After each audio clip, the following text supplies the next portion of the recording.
ಒಡೆಯರ್ ಇನ್ನಿಲ್ಲ ನಿಜ, ಆದರೆ ಒಡೆಯರ್ ಅವರ ಜೊತೆಗೆ ಈ ಒಡೆಯರ್ ರಾಜವಂಶಸ್ಥರು ಮಾಡಿದಂಥ ಕೊಡುಗೆಗಳನ್ನು ಅಥವಾ ಅವರು ಇಡೀ ದೇಶಕ್ಕೆ ಅಥವಾ ರಾಜ್ಯಕ್ಕೆ ಕೊಟ್ಟಂಥ ಈ ಸವಿಸ್ತಾರವಾದಂಥ ವಿಚಾರಗಳನ್ನು ನಾವು ಖಂಡಿತವಾಗ್ಲೂ ಕೂಡ ಈ ಹೊತ್ತಲ್ಲಿ ಮೆಲುಕು ಹಾಕ್ಕೊಳ್ತಾ ಹೋದರೆ ತುಂಬ ಪ್ರಸ್ತುತ ಅಂತ ಅನಿಸುತ್ತೆ.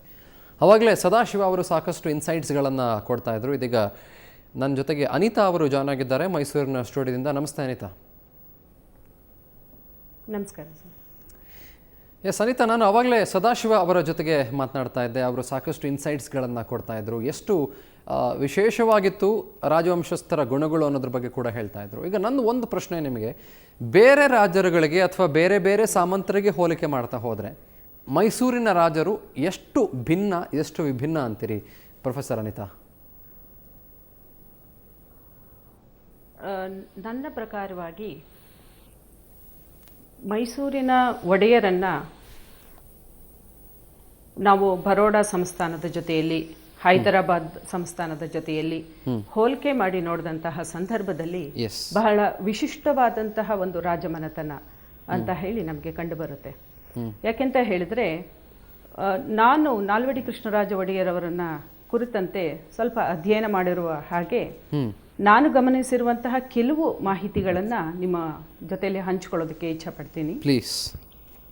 ನಾಲ್ವಡಿಯವರು ಹೇಗೆ ತಮ್ಮ ಶಿಕ್ಷಣವನ್ನ ಪಡೆದುಕೊಂಡ್ರು, ಆ ಶಿಕ್ಷಣವನ್ನ ತಮ್ಮ ಆಡಳಿತದ ಉದ್ದಕ್ಕೂ ಕೂಡ ಬಳಸ್ಕೊಂಡು ಹೋಗಿರ್ತಕ್ಕಂಥದ್ದನ್ನ ನಾವು ಗಮನಿಸಬಹುದು. ನೋಡಿ, ಅವರು ಆಡಳಿತದಲ್ಲಿದ್ದಂತಹ ಒಂದು ಸಂದರ್ಭ ಅತ್ಯಂತ ಒತ್ತಡದಿಂದ ಕೂಡಿದ್ದಂತಹ ಒಂದು ಸಂದರ್ಭ. ಒಂದು ಕಡೆ ಬ್ರಿಟಿಷರ ನೇರ ಆಡಳಿತವಿತ್ತು ಭಾರತದಲ್ಲಿ, ಹಾಗೆಯೇ ಸ್ವಾತಂತ್ರ್ಯ ಚಳವಳಿ ಕೂಡ ಬ್ರಿಟಿಷರ ವಿರುದ್ಧವಾಗಿ ನಡೀತಾ ಇತ್ತು. ಇದೇ ಸಂದರ್ಭದಲ್ಲಿ ವಿಶ್ವದಲ್ಲಿ 2 ಸಮರಗಳನ್ನು ನಾವು ಕಾಣ್ತೇವೆ ಇವರ ಆಡಳಿತದಲ್ಲಿ. ಇಂತಹ ಒಂದು ಒತ್ತಡಗಳ ನಡುವೆ ಸಾಕಷ್ಟು ಸವಾಲುಗಳು ಮೈಸೂರು ಸಂಸ್ಥಾನದ ಮುಂದೆ ನಿಂತುಕೊಂಡಂತಹ ಸಂದರ್ಭದಲ್ಲಿ ಅವರು ಅನೇಕ ಕಾರ್ಯ ಯೋಜನೆಗಳ ಮೂಲಕ ಆ ಸವಾಲುಗಳಿಗೆ ತಮ್ಮ ಜವಾಬನ್ನು ನೀಡುತ್ತಾ ಮೈಸೂರನ್ನ ಒಂದು ಪ್ರಗತಿಪರ ರಾಜ್ಯದತ್ತ ಕೊಂಡೊಯ್ದರು. ಇದಕ್ಕೆ ಒಂದು ಉತ್ತಮ ಉದಾಹರಣೆ ಅಂತ ಹೇಳಿದ್ರೆ, ಅವರು ತಮ್ಮ ವಿದ್ಯಾರ್ಥಿಯ ದೆಸೆಯಲ್ಲಿ 1901ರ ಸಂದರ್ಭದಲ್ಲಿ ತಮ್ಮ ವಿದ್ಯಾಗುರುಗಳಾಗಿದ್ದಂತಹ SM ಫ್ರೇಜರ್ ಅವರ ಜೊತೆಯಲ್ಲಿ ಬರ್ಮಾದ ಪ್ರವಾಸವನ್ನು ಕೈಗೊಳ್ತಾರೆ.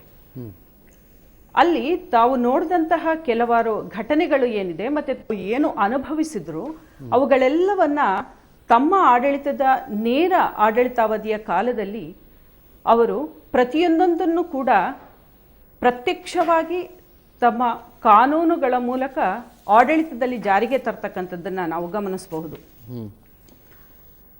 ಮೊದಲನೇದಾಗಿ ನಾವು ನೋಡೋದಾದ್ರೆ, ಅವರು ಬರ್ಮಾದಲ್ಲಿ ಗುರುತಿಸಿದಂತಹ ಅಥವಾ ಕಂಡುಕೊಂಡಂತಹ ಒಂದು ಸತ್ಯ ಏನು ಅಂತ ಹೇಳಿದ್ರೆ, ಅವರು ರೈಲಿನಲ್ಲಿ ಪ್ರಯಾಣವನ್ನ ಮಾಡ್ತಾ ಇದ್ದಾಗ ಸ್ತ್ರೀಯರು ಅತ್ಯಂತ ಸ್ವಚ್ಛಂದವಾಗಿ ಪುರುಷರ ಜೊತೆಯಲ್ಲಿ ಕುಳಿತುಕೊಂಡು ಪ್ರವಾಸವನ್ನ ಮಾಡ್ತಾರೆ. ಆ ಸಂದರ್ಭದಲ್ಲಿ ಅವರ ಜೊತೆಯಲ್ಲಿ ಅವರು ಚರ್ಚೆಯನ್ನ ಮಾಡ್ತಾರೆ. ಅಂದರೆ ನಿಮಗೆ ಪುರುಷರ ಜೊತೆಯಲ್ಲಿ ಹೀಗೆ ಒಟ್ಟಾಗಿ ಕುಳಿತುಕೊಂಡು ಪ್ರವಾಸವನ್ನ ಮಾಡೋದಕ್ಕೆ ನಿಮಗೆ ಭಯ ಇಲ್ವಾ ಅಂತ ಹೇಳಿ.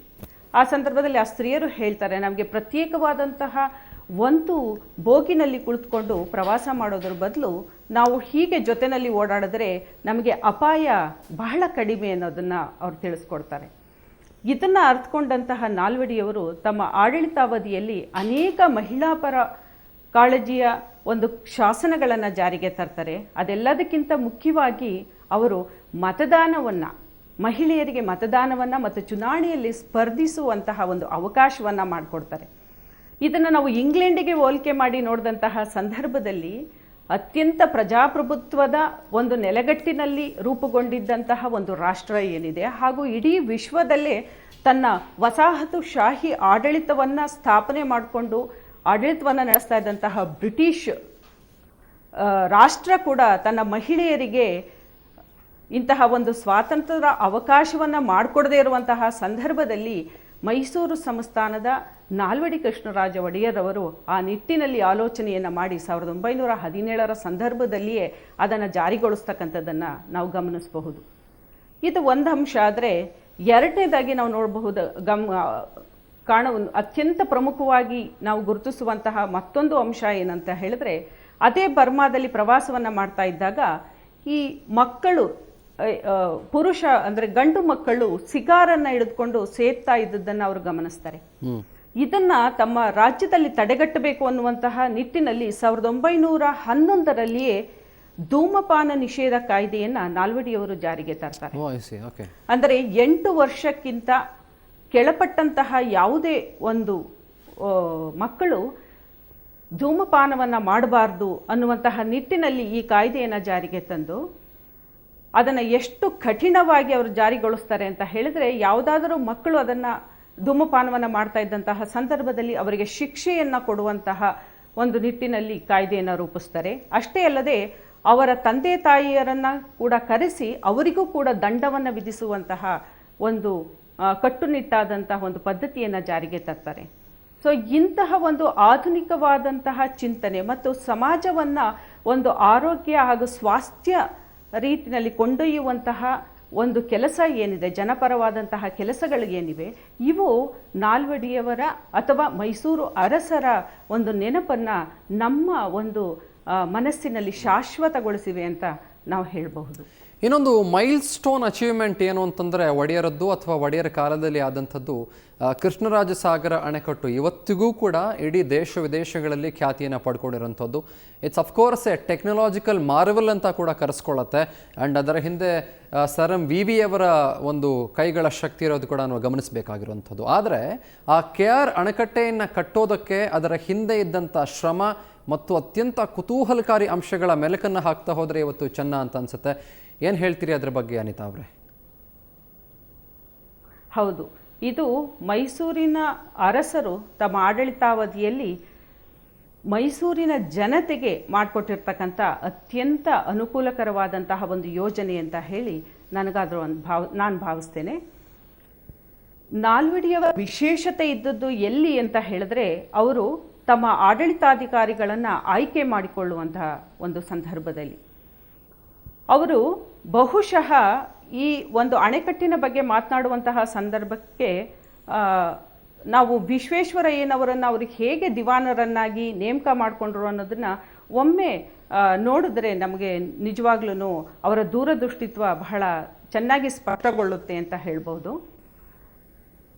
ವಿಶ್ವೇಶ್ವರಯ್ಯನವರು ಅವರ ಅಧ್ಯಯನವನ್ನು ಮುಗಿಸಿದ ನಂತರ ಬರೋಡಾ ಸಂಸ್ಥಾನದಲ್ಲಿ ಮುಂಬೈ ಸರ್ಕಾರದಲ್ಲಿ ಅವರು ಕೆಲಸವನ್ನ ಮಾಡ್ತಾ ಇದ್ರು ಇಂಜಿನಿಯರ್ ಆಗಿ. ಇಂತಹ ಒಂದು ಸಂದರ್ಭದಲ್ಲಿ ಅವರು ದಿವಾನರಿಗೆ ವಿಶ್ವೇಶ್ವರಯ್ಯನವರಿಗೆ ಒಂದು ಪತ್ರವನ್ನು ಕಳಿಸ್ಕೊಡ್ತಾರೆ. ಕಾಂತರಾಜ ಅರಸವರ ಮೂಲಕ ಪತ್ರವನ್ನು ಕಳಿಸ್ಕೊಟ್ಟು, ತಾವು ಮೈಸೂರಿನವರು, ಹಾಗಾಗಿ ತಮ್ಮ ಒಂದು ಪ್ರತಿಭೆಯನ್ನು ನಾವು ಮೈಸೂರಿನ ಜನತೆಗೆ ಅಥವಾ ಮೈಸೂರು ರಾಜ್ಯವನ್ನು ಕಟ್ಟುವಲ್ಲಿ ಬಳಸ್ಕೊಳ್ಬೇಕು ಅನ್ನುವಂತಹ ಒಂದು ಆಕಾಂಕ್ಷೆ ಇದೆ, ದಯಮಾಡಿ ಈ ಕೋರಿಕೆಯನ್ನು ತಾವು ಮನ್ನಿಸಬೇಕು ಅಂತ ಹೇಳಿ ಅವರು ಒಂದು ಪತ್ರವನ್ನು ಕಳಿಸ್ಕೊಡ್ತಾರೆ. ಆ ಸಂದರ್ಭದಲ್ಲಿ ವಿಶ್ವೇಶ್ವರಯ್ಯನವರು ಒಂದು ಷರತ್ತನ್ನು ಹಾಕ್ತಾರೆ. ಅಂದರೆ ನನ್ನ ಯಾವುದೇ ಒಂದು ಕಾರ್ಯಯೋಜನೆಗಳಿಗೆ ಸರ್ಕಾರ ಅಡ್ಡಿ ಬರೋದಿಲ್ಲ ಅಂದಂತಹ ಸಂದರ್ಭದಲ್ಲಿ ನಾನು ನನ್ನ ಸೇವೆಯನ್ನು ಮಾಡೋದಕ್ಕೆ ಒಪ್ಕೊಳ್ತೀನಿ ಅಂತ. ನೋಡಿ, ಒಬ್ಬ ರಾಜನಿಗೆ ಎಷ್ಟು ದೂರದೃಷ್ಟಿ ಇತ್ತು ಅಂತ ಹೇಳಿದ್ರೆ, ರಾಜನಿಗೆ ಷರತ್ತನ್ನು ಹಾಕಿದಂತಹ ಆಡಳಿತಾಧಿಕಾರಿಯನ್ನು ಅವರು ಒಪ್ಕೊಳ್ತಾರೆ. ಯಾಕೆಂತೇಳಿದ್ರೆ ಅವತ್ತು ಆರ್ಥಿಕವಾಗಿ ರಾಜ್ಯವನ್ನು ಪ್ರಗತಿಪರದತ್ತ ಕೊಂಡೊಯ್ಯಬೇಕು ಅಂತ ಹೇಳಿದ್ರೆ ಅಂತಹ ಆಡಳಿತಾಧಿಕಾರಿಗಳ ಅವಶ್ಯಕತೆ ಇತ್ತು ಅನ್ನುವಂತಹ ಒಂದು ಜ್ಞಾನ ನಾಲ್ವಡಿಯವರಲ್ಲಿ ಅಗಾಧವಾಗಿ ಇತ್ತು. ಹಾಗಾಗಿ ಅವರು ವಿಶ್ವೇಶ್ವರಯ್ಯನವರನ್ನು ಇಲ್ಲಿನ ಮೈಸೂರಿನ ಇಂಜಿನಿಯರ್ ಆಗಿ, ಮುಖ್ಯ ಇಂಜಿನಿಯರ್ ಆಗಿ ಅವರನ್ನು ನೇಮಕ ಮಾಡ್ಕೊಳ್ತಾರೆ. ತದನಂತರ ಆಡಳಿತದಲ್ಲಿ ಯಾವುದೇ ರೀತಿಯಾದಂತಹ ಒಂದು ಅನುಭವ ಇಲ್ಲದೆ ಇರತಕ್ಕಂಥ ಅವರನ್ನ ನಂತರ ದಿವಾನರನ್ನಾಗಿ ಕೂಡ ಅವರು ನೇಮಕ ಮಾಡ್ಕೊಳ್ತಾರೆ. ಈ ಸಂದರ್ಭದಲ್ಲಿ ಅವರ ಜ್ಞಾನವನ್ನು ಈ ಆರ್ಥಿಕವಾಗಿ ಭದ್ರತೆಗೋಸ್ಕರವಾಗಿ ಬಳಸ್ಕೊಂಡ್ರು ಅನ್ನೋದಕ್ಕೆ ಉತ್ತಮ ಉದಾಹರಣೆಯೇ ನಮ್ಮ ಈ ಕೃಷ್ಣರಾಜಸಾಗರ ಅಣೆಕಟ್ಟೆ. ನಾವು ಆ ಅಣೆಕಟ್ಟೆಯನ್ನ ಕಟ್ಟುವಂತಹ ಒಂದು ಹೇಳಿ ಸರ್. ಎಸ್, ಅದರ ಜೊತೆಗೆ ಅನಿತಾ ಅವರೇ, ಇಲ್ಲಿ ಕೃಷ್ಣರಾಜಸಾಗರ ಅಣೆಕಟ್ಟೆಯನ್ನು ಕಟ್ಟೋದಕ್ಕೆ ಆರ್ಥಿಕವಾಗಿ ಎಷ್ಟರ ಮಟ್ಟಿಗೆ ಸದೃಢರಾಗಿದ್ದರು ಅನ್ನೋ ಒಂದು ಅಂಶ ಕೂಡ ಇಲ್ಲಿ ನಾವು ನೋಡಬೇಕಾಗುತ್ತೆ. ವಾಸ್ ಇಟ್ ವೆರಿ ಈಸಿ ಇತ್ತಾ ಅದು ಕಟ್ಟೋದ್ರಲ್ಲಿ ಆರ್ಥಿಕವಾಗಿ? ಖಂಡಿತ ಇಲ್ಲ, ಖಂಡಿತವಾಗಿ ಇರಲಿಲ್ಲ. ಯಾಕೆಂದ್ರೆ ಮೈಸೂರು ಸಂಸ್ಥಾನದ ವರಮಾನ ಏನಿತ್ತು ಆ ವರಮಾನ ಆವತ್ತಿಗೆ ಅಷ್ಟೊಂದು ದೊಡ್ಡ ಅಣೆಕಟ್ಟೆಯನ್ನ ಕಟ್ಟುವಷ್ಟು ಸಾಮರ್ಥ್ಯವನ್ನ ಹೊಂದಿರಲಿಲ್ಲ. ಎಸ್. ಇಂತಹ ಸಂದರ್ಭದಲ್ಲಿ ಅನೇಕ ಆಡಳಿತ ವರ್ಗದವರು ಅದನ್ನು ವಿರೋಧಿಸ್ತಾರೆ. ಆ ಸಂದರ್ಭದಲ್ಲಿ ನಮಗೆ ಸಿಕ್ಕಿರ್ತಕ್ಕಂಥ ಒಂದು ದಾಖಲೆಗಳ ಪ್ರಕಾರವಾಗಿ ಅವರು ತಮ್ಮ ಖಾಸಗಿ ಭಂಡಾರದ ಒಡವೆಗಳನ್ನೆಲ್ಲ ತೆಗೆದುಕೊಂಡು ಹೋಗಿ ಮುಂಬೈ ಸಕಾರದಲ್ಲಿ ಇಟ್ಟು ಅಡಮಾನಿಟ್ಟು ಅಲ್ಲಿಂದ ಹಣವನ್ನ ತೆಗೆದುಕೊಂಡು ಬಂದು ಅದನ್ನ ಈ ಒಂದು ಅಣೆಕಟ್ಟೆಯನ್ನ ಪೂರೈಸುವುದಕ್ಕೋಸ್ಕರವಾಗಿ ನೀಡ್ತಾರೆ. ಇದು ಮೈಸೂರಿನ ಇತಿಹಾಸದಲ್ಲೇ ಅಲ್ಲ, ಇಡೀ ಭಾರತದ ಮಟ್ಟದ ಅನೇಕ ರಾಜಮನೆತನಗಳು ಏನಿದ್ದು ಆ ಕಾಲಕ್ಕೆ, ಆ ರಾಜಮನೆತನಗಳ ಎಲ್ಲ ಮನೆತನಗಳಿಗೂ ಕೂಡ ಇದೊಂದು ಆದರ್ಶಪ್ರಾಯ ಅಂತ ಹೇಳಿದ್ರೆ ತಪ್ಪಾಗ್ಲಾರ್ದು. ಎಸ್. ಈ ಮೈಸೂರು ಮಹಾರಾಜರ, ಮೈಸೂರು ಒಡೆಯರ, ಅರಸರ ಈ ದೂರದೃಷ್ಟಿಯ ಈ ಅನೇಕ ಆವಿಷ್ಕಾರಗಳಿಗೆ, ಯೋಜನೆಗಳಿಗೆ ಪ್ರಮುಖವಾಗಿ ಬೆನ್ನೆಲುಬು ಏನು ಅಂತ ಹೇಳ್ತೀರಿ? ಅವರಲ್ಲಿದ್ದಂಥ ಒಂದು ಜ್ಞಾನದ ಸಂಪತ್ತ ಅಥವಾ ಬೇರೆ ಯಾವುದಾದ್ರೂ ಕಾರಣ ಇತ್ತಾ? ಏನು ಹೇಳ್ತೀರಿ? ಒಂದು ವಿಶ್ಲೇಷಣೆಯನ್ನು ಮಾಡ್ತಾ ಹೋದರೆ ಏನು ಕಾರಣ ಇರ್ಬೋದು ಅಂತೀರಿ ಅನಿತಾ? ನೋಡಿ, ನಾಲ್ವಡಿಯವರಿಗೆ ಒಂದು ಪ್ರಮುಖವಾದಂತಹ ಒಂದು ಹಿನ್ನೆಲೆ ಇತ್ತು.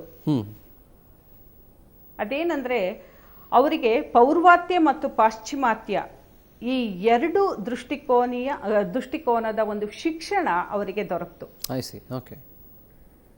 ಅವರ ತಂದೆಯವರಾದಂತಹ 10ನೇ ಚಾಮರಾಜೇಂದ್ರ ಒಡೆಯರ್ ಮತ್ತು ತಾಯಿಯವರು ಈ ಒಂದು ವಿಷಯದಲ್ಲಿ ಬಹಳ ಗಟ್ಟಿಯಾಗಿ ನಿಲ್ತಾರೆ.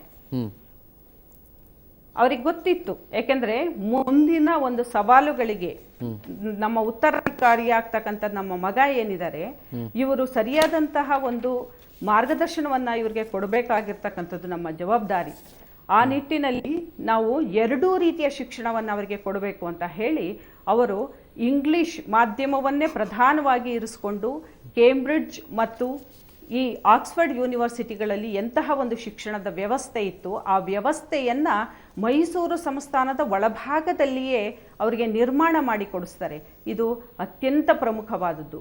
ಹಾಗಾಗಿ ಈ ಹಿನ್ನೆಲೆಯಲ್ಲಿ ಅವರು ಶಿಕ್ಷಣವನ್ನ ಪಡೆದುಕೊಂಡದ್ದು ಮುಂದಿನ ಅವರ ಜೀವನದುದ್ದಕ್ಕೂ ಅಥವಾ ಅವರ ಆಡಳಿತದುದ್ದಕ್ಕೂ ಕೂಡ ಈ ಒಂದು ದೂರದೃಷ್ಟಿ ಅವರಲ್ಲಿ ಬೆಳೆಯೋದಕ್ಕೆ ಅವಕಾಶವನ್ನ ಮಾಡಿಕೊಡ್ತು ಅಂತ ಹೇಳ್ಬೋದು. ಎಸ್.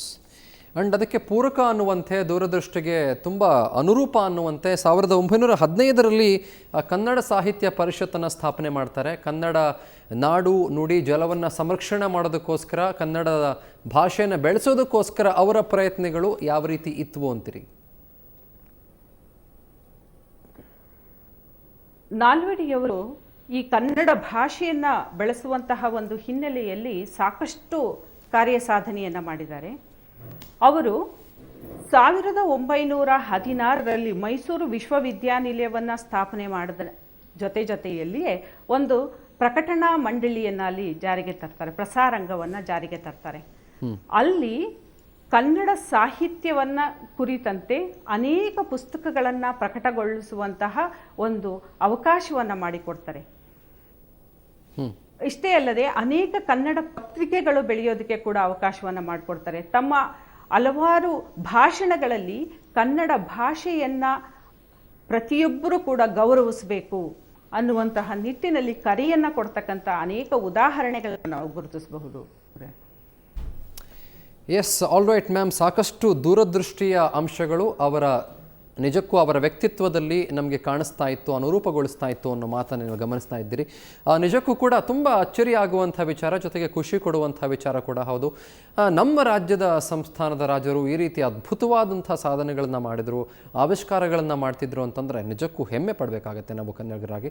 ಚರ್ಚೆಯನ್ನು ಮುಂದುವರಿಸ್ತೇನೆ ಒಂದು ಪುಟ್ಟ ಬ್ರೇಕ್ ಆದಮೇಲೆ.